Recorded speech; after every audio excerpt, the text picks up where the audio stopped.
All right, we're frequently asked which are our favorite Euro nymphing rods, so today we're going to go over our top two. That's a big round,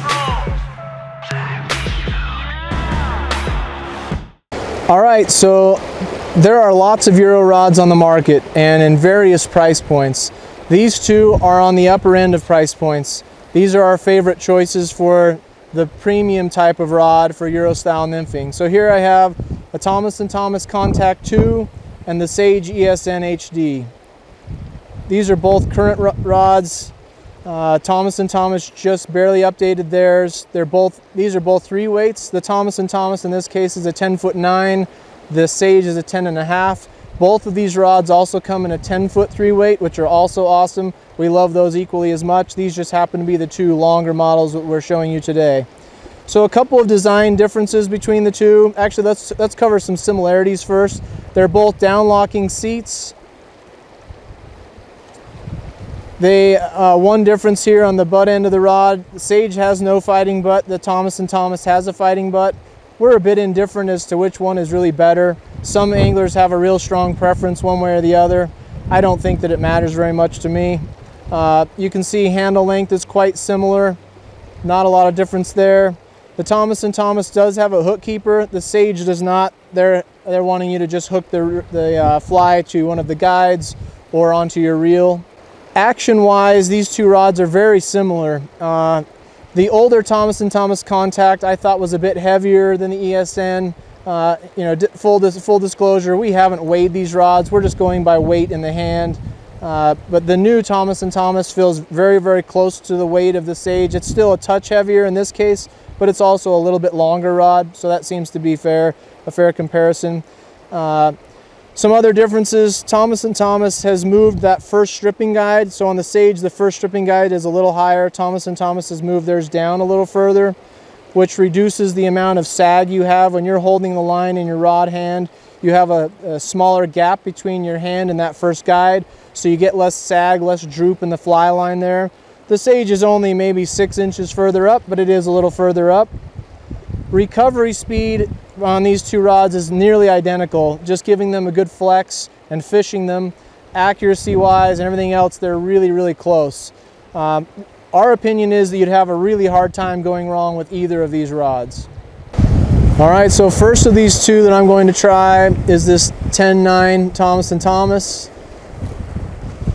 Right out of the gates, it's nice and long, offers a lot of reach.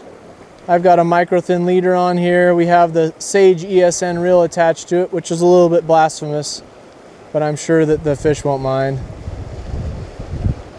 So accuracy wise, this is going right where I want it to go. It has a lot of reach, a lot of control.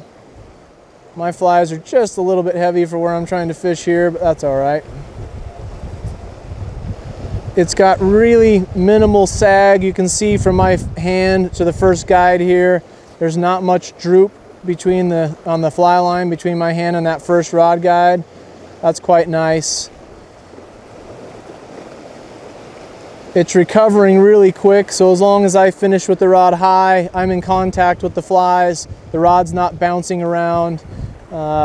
You know, a much lower end rod, when you throw a cast out, the rod bounce causes the leader to jump, and then you're out of contact early on in the drift. So even with these windy conditions, I'm able to stay in pretty good contact the entire way through the drift. Feels great. It's nice and light, very accurate. I already have the 10.2 in this series. I might have to add the 10.3 and the 10.9 as well.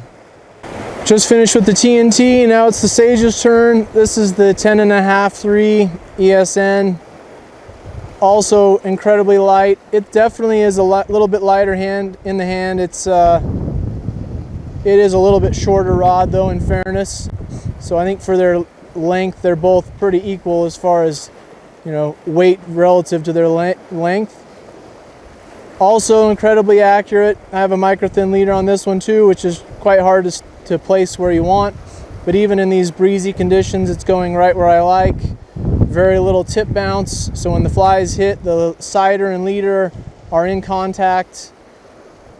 Takes up slack very well. It does have a tiny bit more slack here, but not very much. You can see that the guide being placed a little bit lower. If I don't miss the line, let's try that again.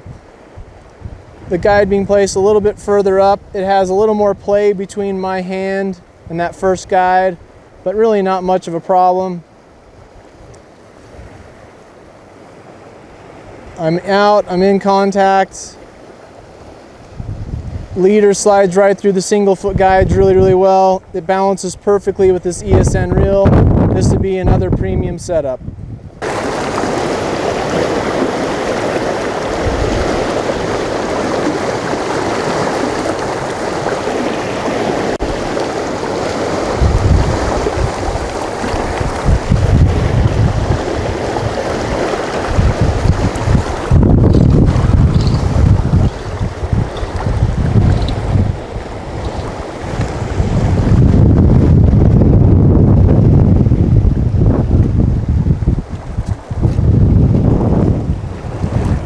Red dart for the win.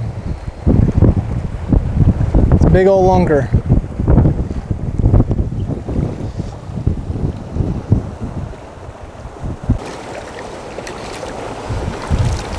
Well, nice little brownie. I'm sure you were hoping that we could tell you to buy this rod and not that rod, but our honest opinion is you really couldn't go wrong with either of these two options. If any of the features that we described stick out to you, if you like the fighting butt, you don't like the fighting butt, you like the stripping guide down, you like the hook keeper, you like one that's a little bit lighter weight, if any of those are really stand out to you, I would go with that as your preferred rod, because in our opinion, you can't go wrong with either one.